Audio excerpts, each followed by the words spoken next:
Alrighty, ladies and gentlemen, welcome back to the bargain bin here on the GDQ Hotfix. I'm your host, Midnight Vesper. Coming up, we do have an amazing run, but first, a couple announcements. That AGDQ 2021 online is complete. The total was $2.78 million for now. As a reminder, all of GDQ's portions of subs, gift subs, Prime Gaming subs, and bits cheered on the GDQ channel for the month of January will be donated to the Prevent Cancer Foundation. So there's still a chance we can get to that 3 million total. And if you have an Amazon Prime account, you can subscribe to any Twitch channel of your choice every month for free. Please consider using the Prime Gaming account to subscribe to the GDQ Twitch channel. Also, these GDQ Hotfix shows are a series of shows that happen every week here on Games Done Quick. Information on all of these Hotfix shows are going to be available at gamesdonequick.com/hotfix. And coming up here right now is going to be Conception with Grim Fandango Remastered. How are you doing? I am doing fantastic. I hope you're all doing well out there as well. Thank you for that intro. And yeah, let's get to that 3 million. You know, it's still January. Get those subs in. But yes, thank you so much for that intro. My name is Conception 2. I will be running the remastered version of Grim Fandango here. I also do have an excellent commentator if you'd like to introduce yourself. Hi, my name is CJ It's All Good, and I'm going to be doing commentary for Grim Fandango Remastered. Indeed you will. Indeed you will. This is, if you're not familiar, this is a LucasArts point-and-click adventure game that originally came out in 1998, but the original studio behind it, Double Fine Studios, attained the rights when Disney bought LucasArts, and they made a remaster version in 2015, and that is the version that we're going to be running on now. So we'll get a little bit into, you know, what the game is, what the plot is, like who the characters are, and things like that. But for now, we will just get started, I think. So time will start in 3, 2, 1, go. All right. So this is Manny, by the way. He's going to be our main character. And he works in a travel agency for the Land of the Dead. I know we have a little bit more info on that. You want to talk a little bit about what it is Manny does here, CJ? Yeah, so the story here is we're playing as Manny Calvert, who is a Grim Reaper. He's not like a Grim Reaper, more like a Grim Reaper. When you die, you get a travel agent that sets you up with a travel package for the afterlife. Good people get to ride the Silver Bullet Train to Heaven's Gate, and other people have to go on foot for 4 years through fire and brimstone. So kind of a bad deal. You'll notice that there is some dialogue going on, and usually there's voice lines. If you ever have the chance to play casually, it's a fun experience to listen to all the voice acting. But seeing as how we're speedrunners and all, we disable those to save some time. Not to mention the soundtrack is absolutely incredible in this game. Yeah, wonderful soundtrack. This giant orange dude that lives in a hut approximately the size of his person is Glottis. He's our buddy. He also is a master craft mechanic. Remember that for later, as it comes up quite often. Yep. So, oh, go ahead. Yeah, I was going to say that's absolutely the case. He's a mechanic. We actually have gotten a work order just now for him to be our driver going forward to a site of a death, for lack of a better term. Basically, we are still in the Land of the Dead, and we still, as a travel agent of sorts, still help people usher into the Land of the Dead.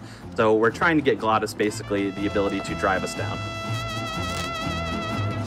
Yeah, absolutely. Really quick, also important to note, we're playing on the PC version, which has a few animation skips that are exclusive to just this version, which makes PC kind of the prohibitively faster version of the game. We're going to go to the street fair here because we're going to need some balloons. Most of what we're going to do in this game is to try and solve as many of the puzzles as we can as fast as we can. Being a classic LucasArts point-and-click adventure, there are a few puzzles. So we're going to get 3 balloons here from this macabre Day of the Dead vendor, and a loaf of bread, which we're going to need for later. And one of my favorite things about this game is we're going to climb the side of this building. And you think, oh, well, this is going to be a lengthy process. We have to climb, and he doesn't look like he has a lot of upper body strength. And, oh, now we're at the top. Just like that. Doesn't look like he has muscles, actually. You know, he's light on ligaments, but what he lacks in ligaments, he makes up for in heart. Nobody put that statement under a microscope. That's beautiful. Yeah. Hey, you know, I try. So, yeah, like I said, there's like, we're trying to just set everything up so that we can do the puzzles as fast as possible. Then we're going to climb down this ladder, you know, holding on. There we go. We're at the bottom. There's some cutscenes. There's some like little animations where Manny kind of has to walk forward before we resume control. That was one of them. There's going to be a few of those throughout the run where, you know, you wish you could just kind of mash through it, but Manny kind of has to do his own thing. There will be some, actually, that we will skip by doing what we call tank movement through transition points as well, which is basically where we simultaneously click the transition and use the arrow keys to move. And that makes it so that it skips that brief animation where he just kind of like walks forward without control for a few seconds. Saves a lot of time over the run, surprising amount of time over the run. Yeah. So we just did our duties as a Grim Reaper. We just kind of freed a poor soul out of his body bag. That's you know, we do don the black cloak every now and then. We have the scythe. There's some ominous music, but for the most part, it's not that bad. This purple guy has a name. Yeah. There's a name. Oh man, it's been so long since I played this casually, couldn't remember. But right now he is the tech person for this travel agency, and without spoiling too much, he'll come back later. Mm-hmm.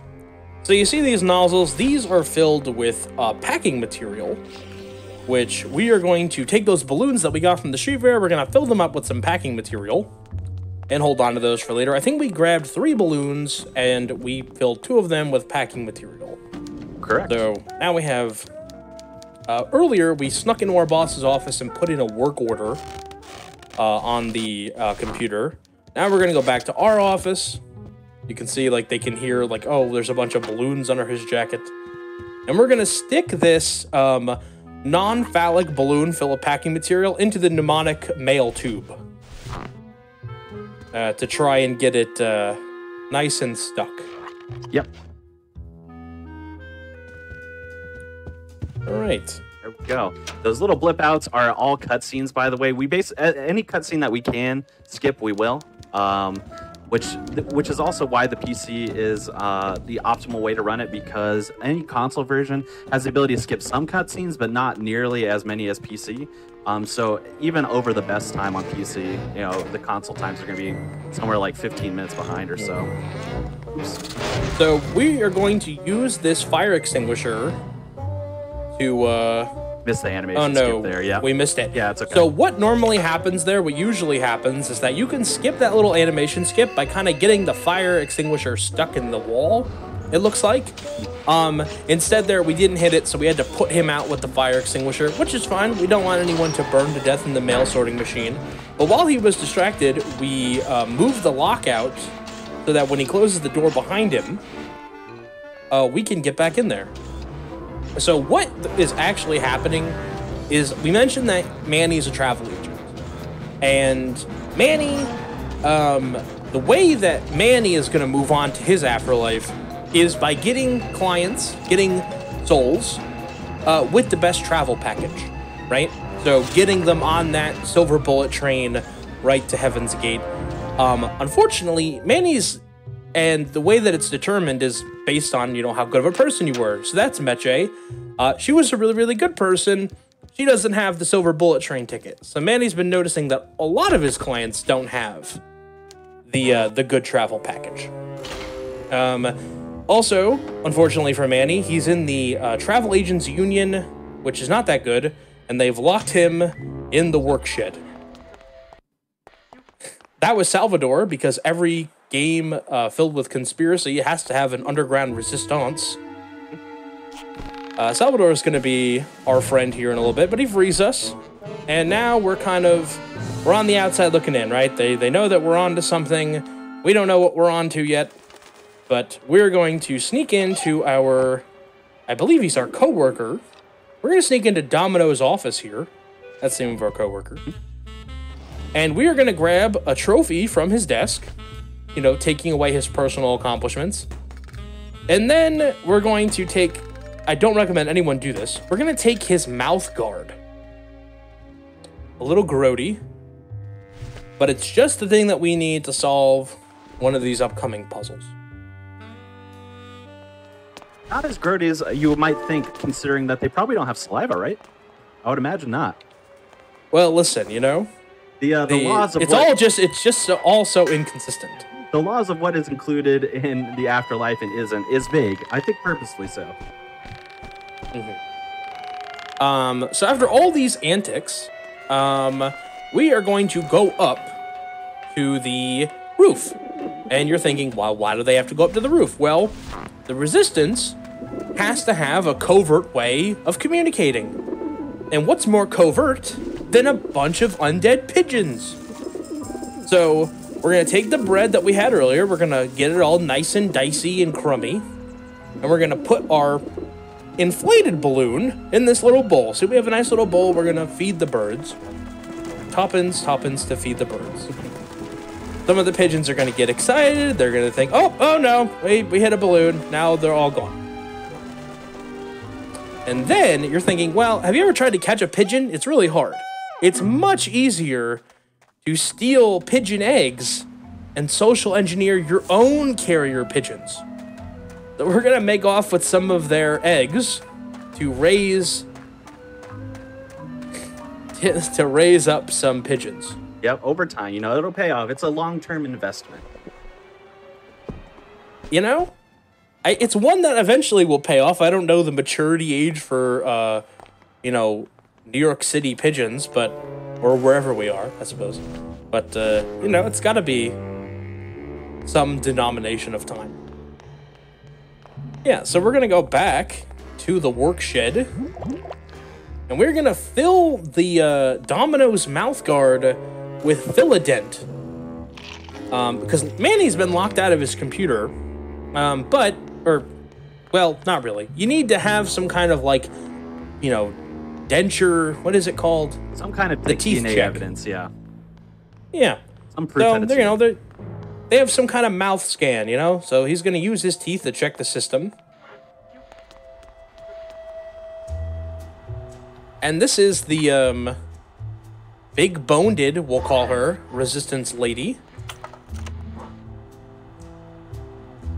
That's their slides on the carrier pigeons. Mm-hmm.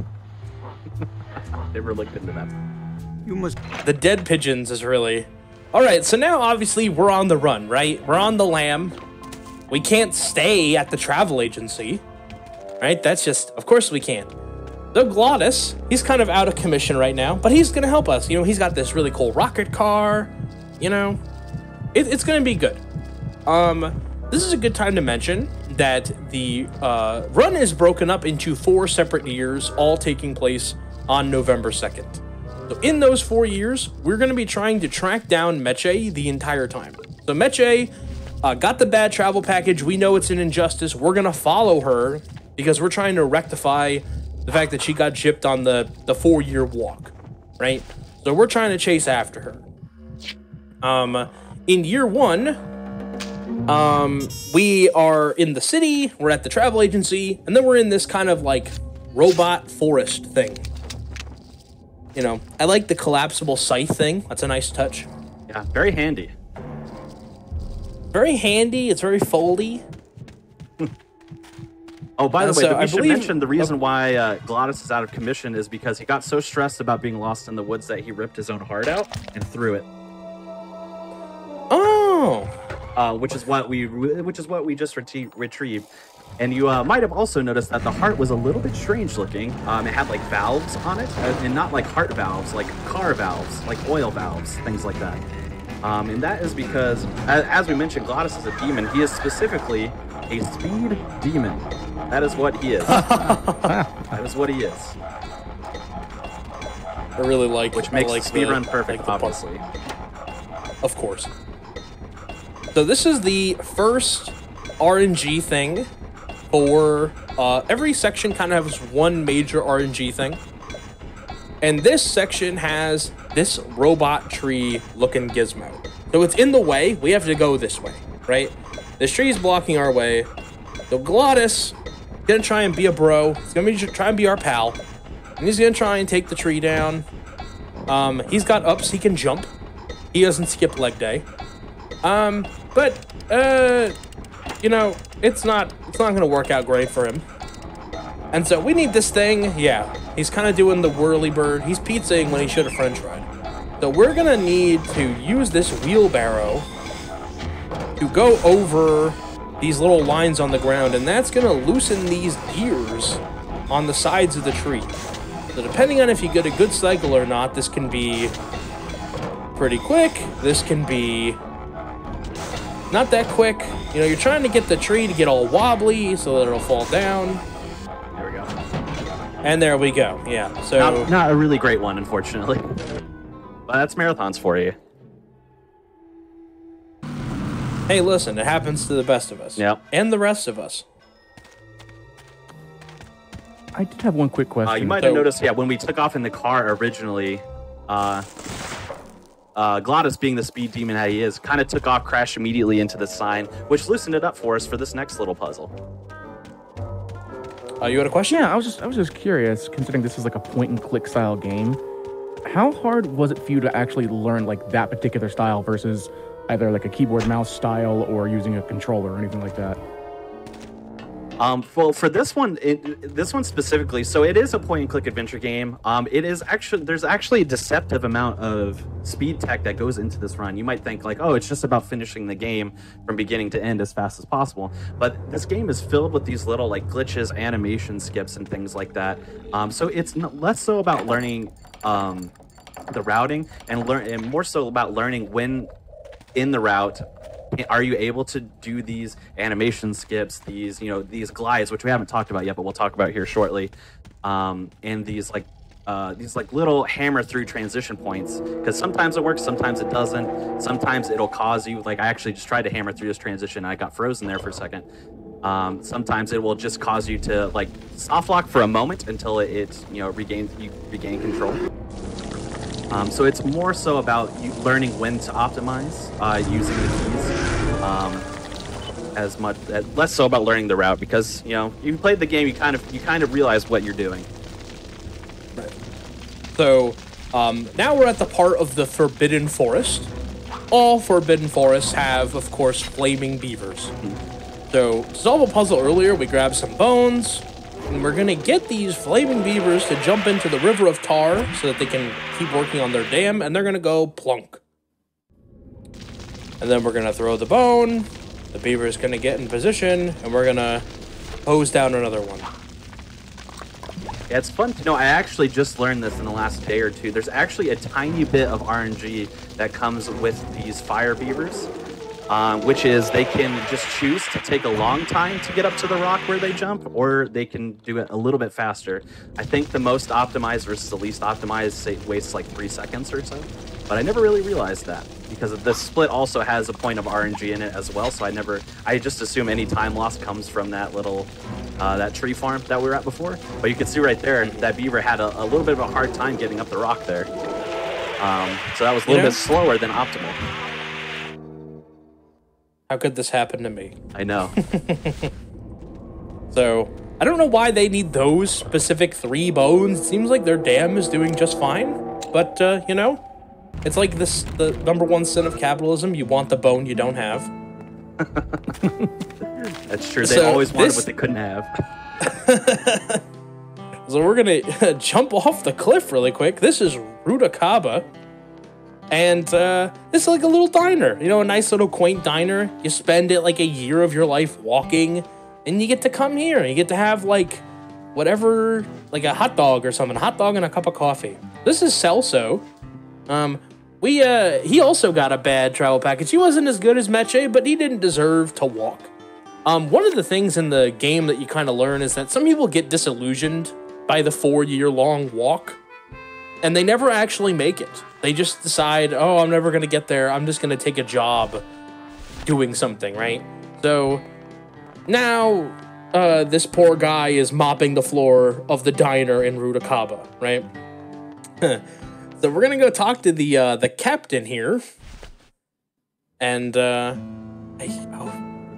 Conception, I'm forgetting what we get from the captain. Yeah, so basically, so Celso, we kind of mentioned it before. Celso is the person that we took out of the body bag at the very beginning of the game. And right now, he's actually looking for his wife. He's stationed here trying to see if his wife is going to come through. The captain has actually told us the wife has come and left already.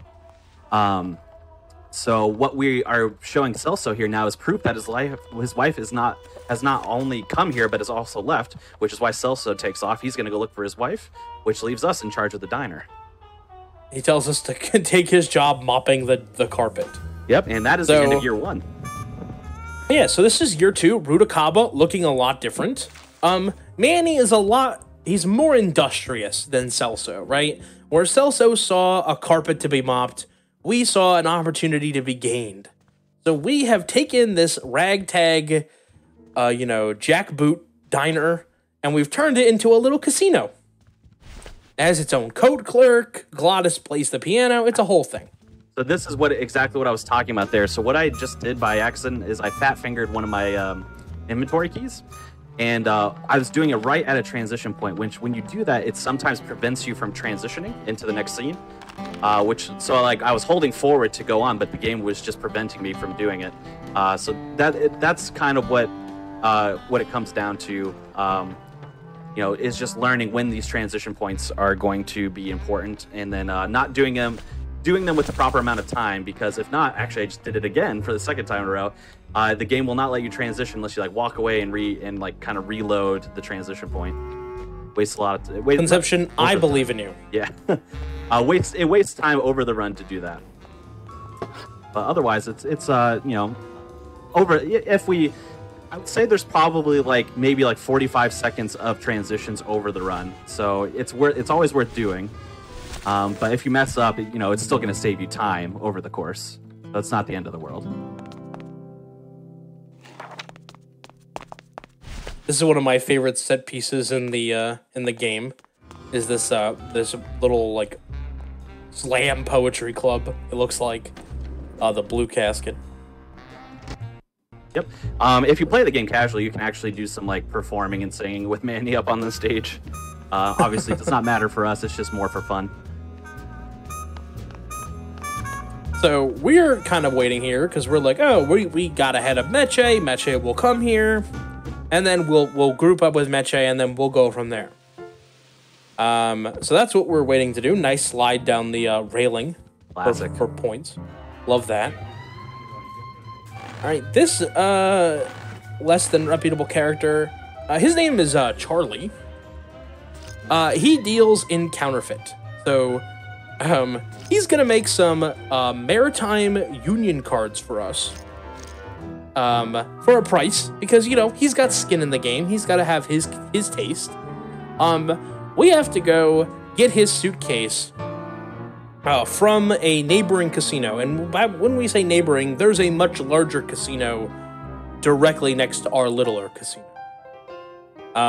His suitcase is locked somewhere in this fortress of a casino. And he's like, hey, if you do this, then I'll get you your maritime union cards. It's a step up from the travel agent union. So we're going to go for it. He's going to give us a VIP card, which we can use to get into another place in the casino. I believe we talked to the ship captain at one point, and he's like, hey, good news. Meche was here. Bad news. She's already gone. So we have to do a few things in order to leave Rubacaba. We have to get union cards for Glottis and ourselves. Glottis can go on the ship, no problem, right? Because Glottis is a master mechanic, and he can fit on the ship. We do not have a spot on the ship. So, but Glottis can't work on the ship because Glottis doesn't have his tools. So we gotta get tools for Glottis.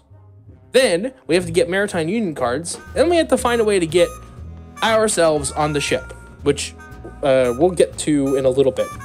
Also, Glottis has a problem. You know, the first step is admitting it. Glottis is a bit of a lush. So Glottis heard that we had a VIP card, and he kind of took our card, and he ran away with it. So he's enjoying himself, we'll say, at this neighboring casino. We will see him very shortly. We're heading there right now. Well, we have one pit stop to make, and then we're heading there. Yeah, absolutely. We're gonna go up to here. This is one of my favorite parts of the whole game. We're gonna make our way to the big casino, and we're gonna go all the way to the top to get the security checkpoint. We got a drink from our bar on the way here. That is the equivalent of like Goldschlager, which we drank before we went through the metal detector, so that, you know, the metal detector would go off because we were full of gold, right? This security guard has a bit of a crush on us. She's very lovely. And because she has a crush on us, she's going to illegally detain us and question us without counsel. Which is fine, because we kind of want her metal detector. See how she kind of toys us with it? Funny thing about women, they know when you're only with them for their stuff. So she's not about this. She's like, you want this metal detector? So you can go get it. Throws it out the window. Unfortunate. Other feature about this great casino, you might see that there's a bit of a motif. There's cats. There's cats in the stonework. There's cats on the, the stairs. There's cats everywhere, right? Lots of cats. And that's because this casino also has a track. You might be thinking, oh, like horses or dogs. No, it's giant cats. And giant cats need giant cans of tuna. And they need a giant litter box. And lucky us, the metal detector is in the giant litter box. Especially lucky us, we have a very long scythe that we can use to fish it out without touching it. Hey, listen, the Cat Box Cleaners Union, that's a bad union. You don't want to end up in that union. That's right.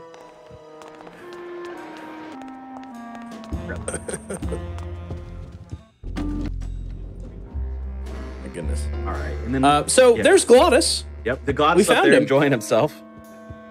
Watching the cat Glottis races. is having a good old time, All right, this guy is Nick. Yeah. Nick is sort of a mob lawyer. He's not a criminal lawyer, he's a criminal lawyer, right? You see that Nick has this key. This is actually one of the few cutscenes in the game you can't skip. By disabling the voice lines, as soon as the text appears on screen and it clears, it kind of goes much faster. Otherwise, we'd have to listen to all the voice lines, which is great, but not very fast. So you see that his cigarette case has a key hidden in it. We need that key.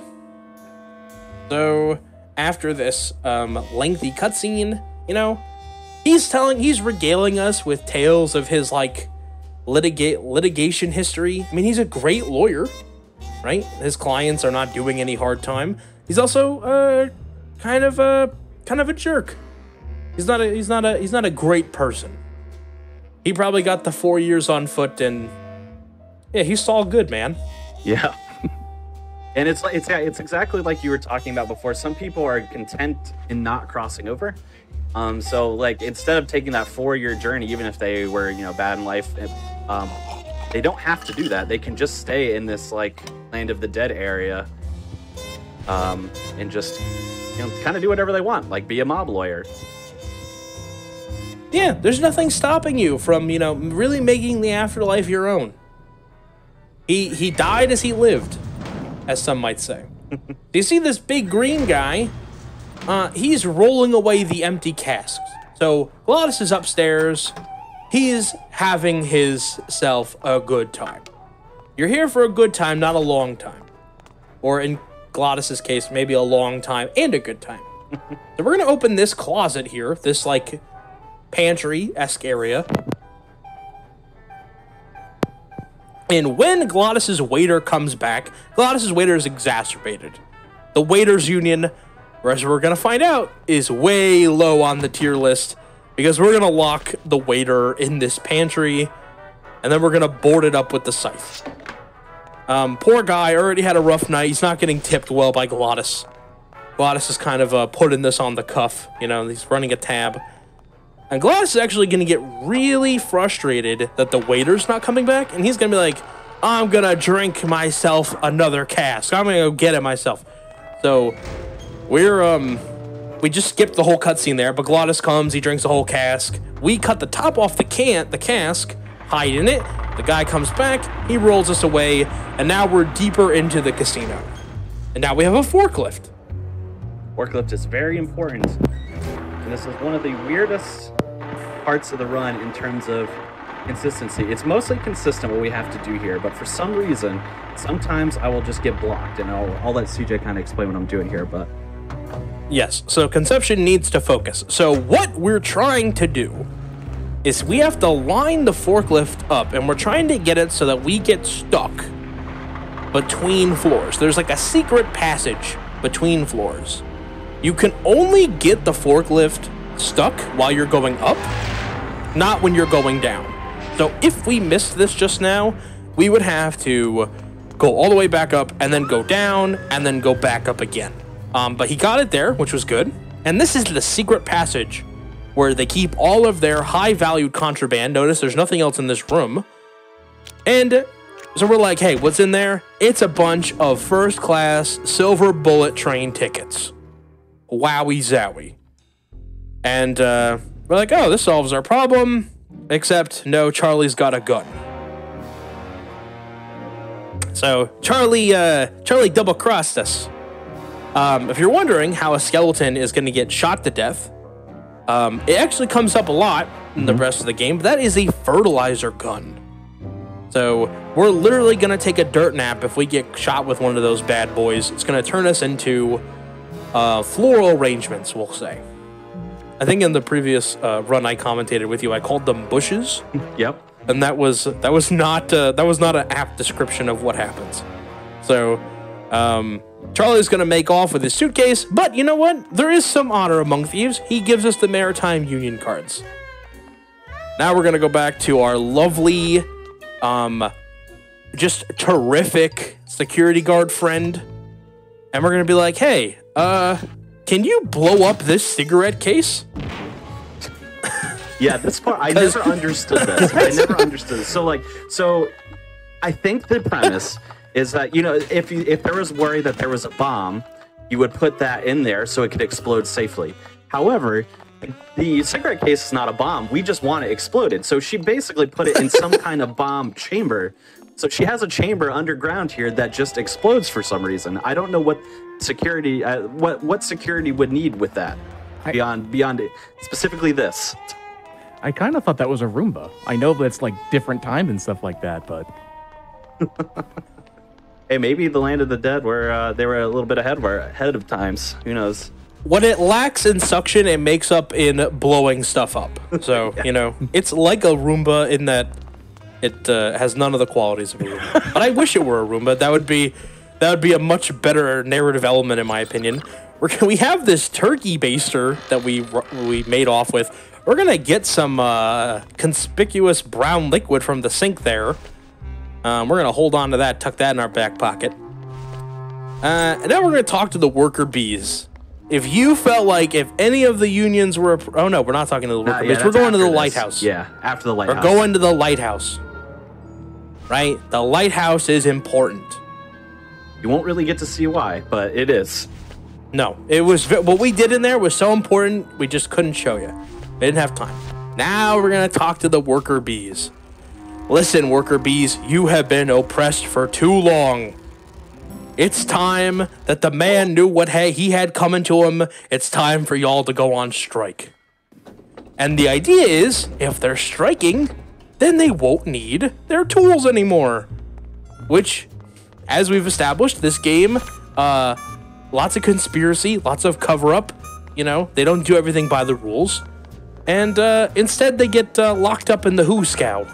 Mm-hmm. jailed for the wanting Old Bailey, workers' as it rights. were. You know?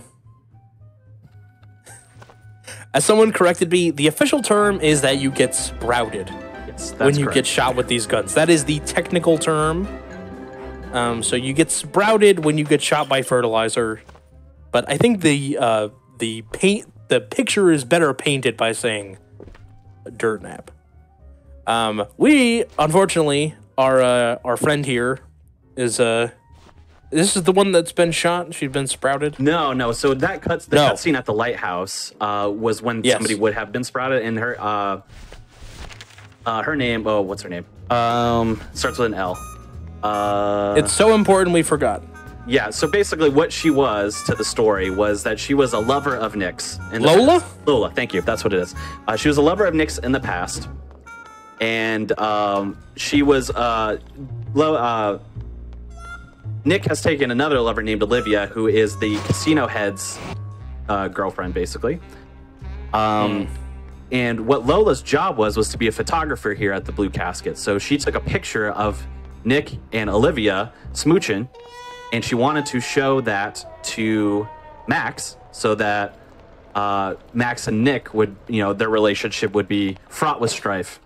Who knows what would have happened there. However, Absolutely fraud. yeah. However, Lola was killed before she was able to do that. But on her deathbed, she was able to give Manny a coat check tag, which we then took to our coat check person. She gave us a coat that had a note in it, and the note was actually a tattoo card, like a design of a tattoo.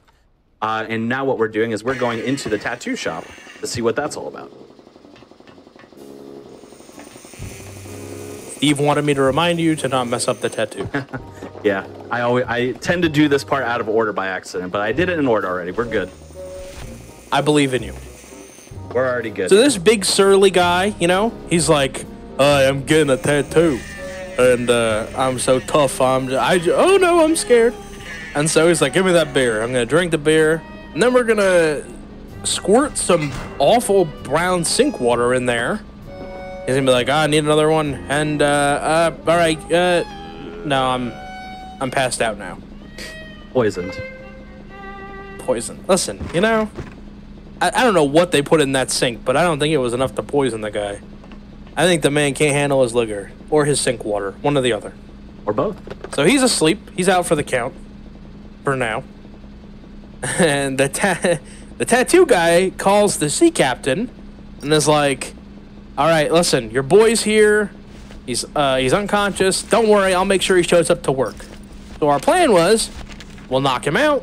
We'll take his spot on the boat, because that's the last piece of the puzzle we're trying to solve, right? We got our union cards.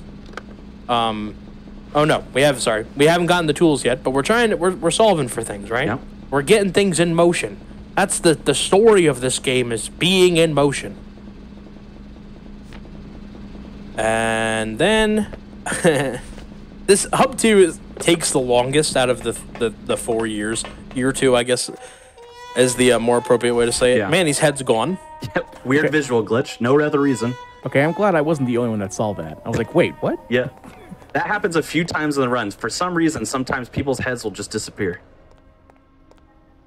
That's no way to get ahead in life. If you don't pay attention in this crazy world, by gone it, you might just lose your head.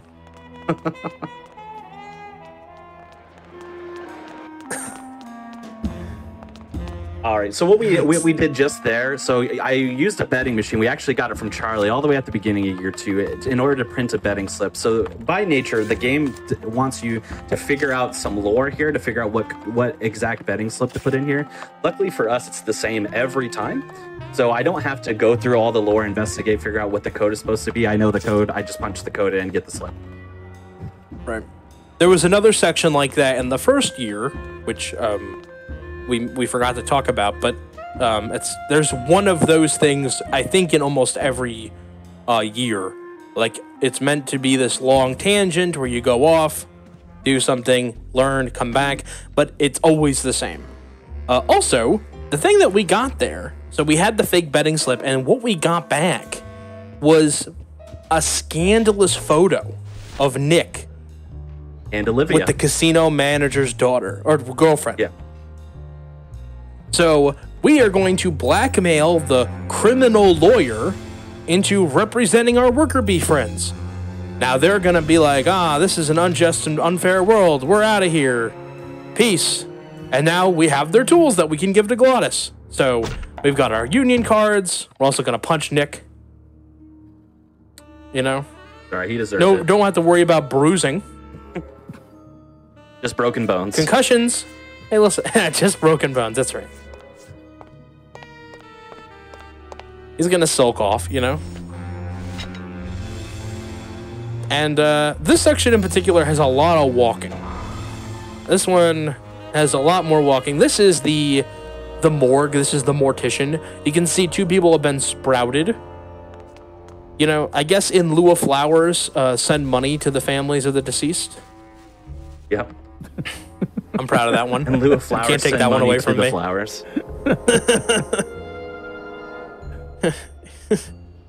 And yeah, so we're gonna give the mortician the metal detector, and we're gonna be like, hey, scan these corpses for us, and then we're gonna covertly put the dog tag on the body of the deceased. Because you say covertly. The idea is that you do it while his back is turned, but you can do it on the same frames that he's turning around. So he clearly just saw us throw dog tags onto a body, but, you know, he didn't really. So it's fine. Yeah, in fact, none of us have eyes. So, you know, he doesn't have eyes in the back of his head. He doesn't have eyes in the front of his head. You didn't see anything. Now the mortician. You don't have eyes. You know, they say eyes are the window to the soul. He sees you with his soul. So the mortician's gonna call the sea captain and be like, hey, your boy, he's not unconscious. He's all kinds of dead. And I don't think he's gonna show up to work tomorrow. And that leaves the opening for us to join the crew. And now there's just one last thing that we have to take care of, because while all of this has been going on, it turns out someone's been ripping us off. Someone has been trying to, you know, thinking that we're not aware that they're cheating us at the roulette table. And we just can't abide by that. So what they're doing is this guy has a magnet. This is the big RNG section for this. Oh, did you get it? Yeah, pretty fast. Not as like, it was probably like a second or two slower than the fastest I could have gotten it. All right, so we won't explain what just happened, but that was really fast. Yeah. Now we're on the boat. We've been raided. We've been boarded. And all of our crewmates got sprouted. And it's just us and Glottis. They have confined us to the engine compartment of the ship, which has the benefit of being able to move the ship, but also has the added benefit of being able to wrangle the anchors. And what we're trying to do is trying to get these anchors, he did it, tangled up. Then we're going to lean the ship. We're going to try and get the ship leaning in a way. We're going to get the scythe. We're going to hook the anchors and get it to the window. The port, as it were, on a boat. I know my boat terms. I think that's the term, yeah. Yeah. Hey, listen. I'm a Navy kid. There you go. No, I'm not. I'm sorry. So, so how will we get free? We're going to rip the ship in half. We're going to use the anchors. We're going to pull them. And we're going to cut the ship in half. But because we still have the engine half, we can leave? Question mark? Yeah, something like that. We get about as far as you might think. We do get a little far with half a ship, but it gets us mainly to the bottom of the ocean. It's just us and Glottis, you know, the homie. And, it's really dark. But luckily, this dude with a lantern just shows up. He shows us there's a bunch of spooky monsters, you know?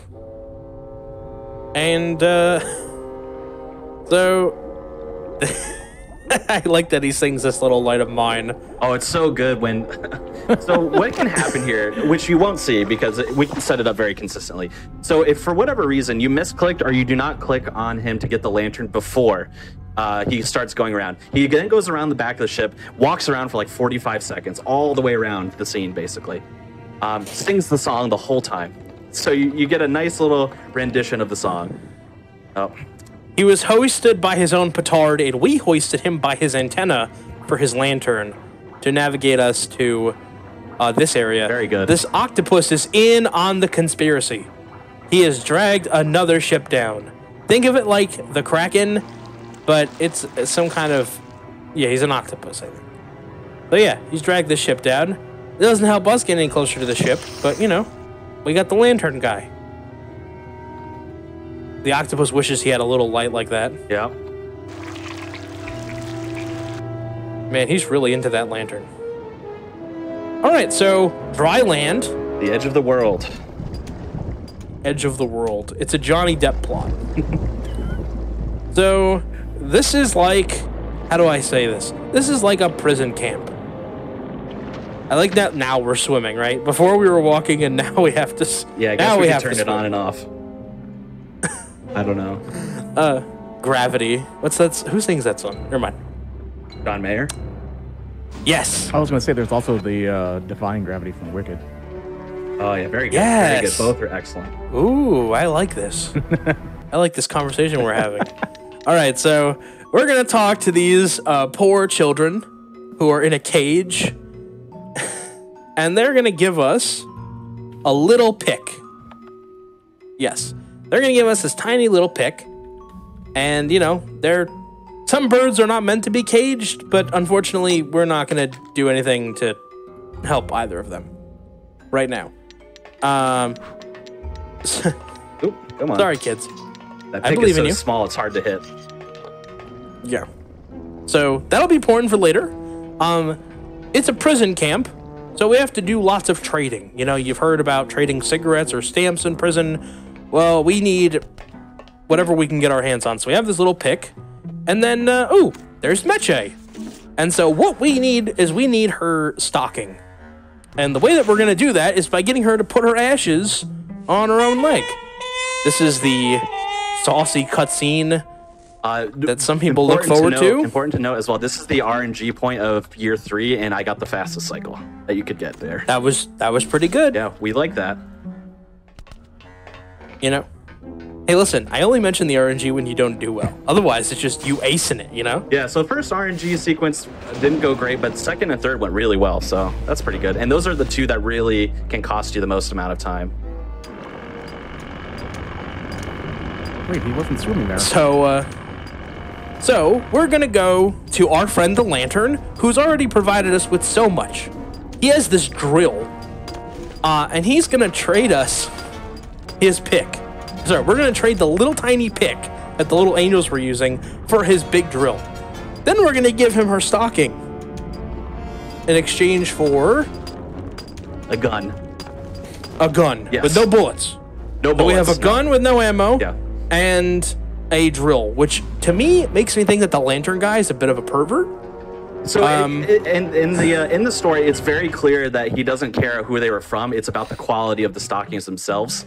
We skip all the dialogue there, so you don't get to see. I was going to touch on that actually because you might think he's a little suspect, but it's about wanting to stay warm, not because he cares that they belong to Meche or anything weird like that. He needs to put the stocking on his antenna. Yeah. So let me give you a quick story update. We were caught. They put Meche in this locked room, which we just drilled through. And it turns out it's Domino. It's our old co-worker, man. What? That's crazy. So Domino is he's in on the conspiracy. So we're gonna have to deal with him at some point. But first we're gonna get our friend Meche out of lockup. And what he had to do there was he had to turn all the gears so that they faced a different way. Now we're going to use our scythe like a lockpick and open this big door. And then we get in there, and we're going to fold up our scythe first because we're gentlemanly like that. Can't greet a lady with a giant metal blade. And, oh, she's not in here. Okay. Now we're going to lock ourselves in here because that's the smart play. and oh, we accidentally... There's a secret door. Of course there's a secret door, right? What would a hidden compartment in an enemy prison camp be without a secret door? There's this axe, which you think, might be helpful. And it is, because we're going to use it. There's a little spot on the floor. I don't know if I lined it up well. Okay, yep. All right, I was concerned that I jumped the gun too early on slamming it down. But I got just I believed in you. I was doing it for you, man. I was carrying that water for you. So, we drop this giant axe and we reveal that there's a little hole in the bottom of this trapped, little weird area. I don't know what they do in here. Dentistry, probably. And now we can get out to this little hole in the floor. Right, there we are. Now Meche's like, I'm gonna hang out on the beach. You go get me a boat. Awesome. Let's go round us up a boat. Also, something you didn't see, Glottis got thrown off the cliff. So, rest in peace, Glottis. You were a good friend. You were a bit of a lush, but we used it to progress the story, so it was okay. There's no real afterlife for you. Like, this is as far as you go. You don't get to go to the next stage with us. So, thank you for your journey. Oh, and he's also not dead. He landed on a boat. So, convenient for us. They have this giant crane that we are going to use to bring Glottis some metal, right? So he can patch the hole and get us out of here, right? Awesome. Glottis, master mechanic, incredibly useful. He's a real utilitarian, really. I can see why he was included in the narrative, because he's invaluable to the plot. And, his companionship is something. So we're going to use this giant crane. We're going to break that. And do that. And then we have this chain. And so we have this thing. We have the chain. Conception can only walk here. Manny can only walk here. It's against the current, a little frustrating. That's why, yeah. I didn't check my Riptide chart today, so I can neither confirm nor deny. Yeah, so we're going to lower this chain down. Yeah, there you go. And then we're going to back it up. And if you've ever done that with chain, it kind of gets all kinky, like kink in the chain, not like the other kind. And then we're going to push it forward, and it's going to wrap around the anchor. And the anchor is attached to the boat. So we've now wrapped a big chain attached to a crane, so we can wrap it around an anchor that's attached to the boat. Right? Correct. And now we're going to pull, and now we have a boat. Just like that. Now we're going to face off with Domino. I'm sure this will be a really climactic fight. Okay, it's over, and it's year 4. That was actually a very climactic fight. I was worried about that for, half a second there. It's so the speedrun, you don't get the real flavor of Domino. Domino is a jerk, and he got what he had coming to him, but we'll never know.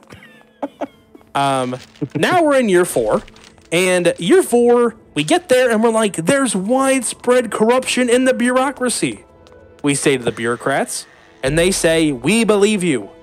But we're bureaucrats. We just can't let anyone come through without a ticket. So, unfortunately, they don't let us through. So we're stuck here at the gate, almost at the gondola to the gate, right? Glottis is unconscious. But if you'll remember, we filled up a balloon with packing material. And we still have it. We're going to soak that little bad boy in gasoline and stick it in a toaster.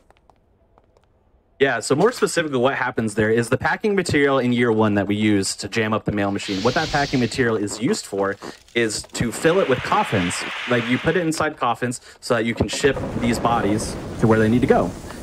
So it's like a transport system for them. They're still alive in there, they're not dead or anything. They're still alive, but it's a way for them to transport themselves. That packing material is particularly flammable, and what we did at the very beginning of year 4, it was we found a coffee mug that was filled with that packing material in a coffin, and we found out that it's explosive, and we used it as rocket fuel. For our rocket, so we could get back to the hub area, Rubacaba. Nice thing about this, when you go back, is it's a lot more linear. There's not all that walking around. It's kind of, it's as described. We're going to go to the tattoo parlor here to get a very important item. We need some liquid nitrogen. So, there we go. It's just a long animation process. He's got to take it covertly, Conception. Yeah. You just can't quickly take liquid nitrogen. The audience has to know what you're doing. There's intent behind it. Every frame of painting made exactly how we want to make it. Come on. So we need we need the liquid nitrogen because we are kind of stuck, right? It's not going well. And our rocket car that got us to Rubacaba has been booby-trapped by dominoes. Not the domino that we killed on the submarine, dominoes like the playing tiles. And that if we trip one of those dominoes, everything's gonna explode. So we have to circumvent the trap, and we are going to abuse, unfortunately, we're gonna abuse Glottis's alcoholism by getting a ship in a bottle. And then we're going to bring that to him in conjunction with our liquid nitrogen to solve the puzzle. Now, the first time I saw this, I was like, okay, this is a stretch. There's no real reason this should be a solution to this puzzle, but it is. And so, right? We're abusing his problem, which is not very friendly of us. We're bad friends. He's gonna drink that whole thing down, ship and everything. Didn't even consider the ship. You know, that's gonna engage the little dangly thing that swings in the back of his throat, and yeah, unfortunately, he's gonna be sick.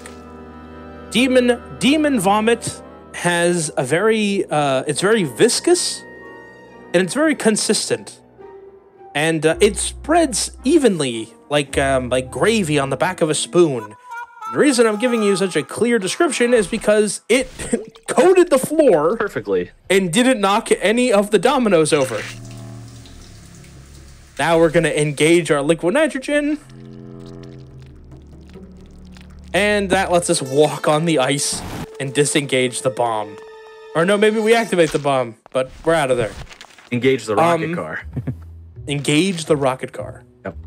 Engage, disengage. What's the difference? Disengage the bomb, engage the rocket car. There's a lot going on. I love, you know. Oh, there's our pigeon. It's been 4 years. Our pigeons have been raised to young beaklings. I don't know what a mature pigeon would be called. But back at the Resistance. I think it's just called a pigeon. You know, I'm trying to, you know. A pigeon is a pigeon, you know? Yeah. I don't want to minimize his accomplishments. Also, apparently, Glottis installed hydraulics. Yep. He's gonna listen to Lowrider by War on the way to our next area. I love that song. All my friends love the Lowrider. Shout out to the George Lopez show. I was going to bring that up. Been canceled for 10 years, but you know, it's still on TV land if you get that channel. The temptation to sing that song is real, but DMCA is also real. Yeah. Hey, listen, you know, everyone knows that song. They can sing it for themselves in their heart. All right, so we're in year 4 now, and we said this earlier, but a lot happened then. So we're in year 4. This is the agency that we started the game at. Looks different, right? It's a casino now. We're gonna pour a hot coffee on these poor dancers. The Dancers Union also not great. We're pouring hot coffee on them. It's gonna ruin their makeup, their outfits, and their days. And they're gonna scurry off. They're upset. But we need a disguise. Obviously, we worked here for some measure of time. People are gonna recognize us. So, first thing that any person needs when they're doing a good disguise is face paint and makeup. So, we also have a hand in a can, which will be useful for later. But now we need some new threads. You know, because Manny, he's really fond of this jacket. In fact, it's really the only real consistent outfit he owns. I mean, he has like a revolutionary jumpsuit and like a smoker's jacket and some other things, but this is kind of his main ensemble. So he needs a new outfit for the casino so he doesn't get spotted. And so he blends in. The casino is a very fancy place. You can't just show up in a puffy jacket, you know. It's very gaudy. Gauche, as my college professor might say. I doubt he's watching, but shout out to Dr. Shapiro. He might be. You never know. He was a big Grand Fandango fan. All right, so, you know, the old neighborhood, the neighborhood's just, what happened to the neighborhood, right? It's gone to heck. This is a gator in our sewers. And Glottis activates the hydraulics, right? Great, now the gator can't get him, but it's still, like, I think the gator could get him if he had a mind to. But we're gonna get this gator to turn around. I promise it isn't alligator. It, don't let its low polygonal resolution fool you. It's a stylized. And then we're gonna disengage the hydraulics, and we caught a lizard by the tail. I love the sound that the gator makes. Yeah, it's like a T-Rex. They sound so happy. This is the Florist, and in the context of Grim Fandango, the Florist is basically everyone's black market arms dealer. He's he's under the table. He thinks we're coming to get him. If you take the cover off this bell, when you come back in, he just thinks like you're a regular customer. And then he rolls out the red carpet. Here's some guns and some ammo, boy. All right, you can mow down your enemies. Heyo. There's that head glitch our again. head's gone. Yep. If you're not careful with these guns, you just might lose your head.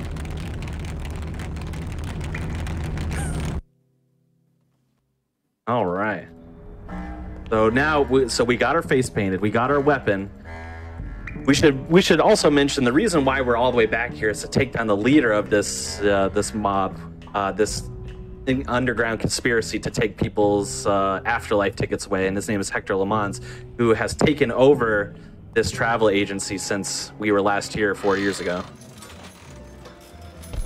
So that is why we would want the gun in order to be able to confront him. Oops. That's okay. Actually doesn't waste any time. We have to wait for her to reset her position anyway. You have to talk to... that's actually Meche in disguise as well. And this is Charlie. Yeah. From all the way back in year 2. There's a lot going on in this scene. We have Charlie, who's, he's getting wrapped up by a sheet. You'll notice this man over here, he has no legs. He has a unicycle, which he pedals with his arm. It is like the two kids in an overcoat meme brought to life. This young man's special talent is not just that he can ride a unicycle with one arm. It's that he can rig the slot machine to pay out the big score, which is important because Charlie's not going to leave this casino until he hits it big. We need him to leave so he can go to the toga party, which is actually what this is. This is his toga costume. He sees that he won big time, the big money. He's going to load his pockets, and then he's going to go get changed for the toga party. And as you do when you are getting changed in a public place, you go into the bathroom, you strip down, to your unmentionables and below that, and then you leave your clothes on the floor of the bathroom. What I would right do. for the That's what I taking. do. Yeah. Hey, listen. Hey now.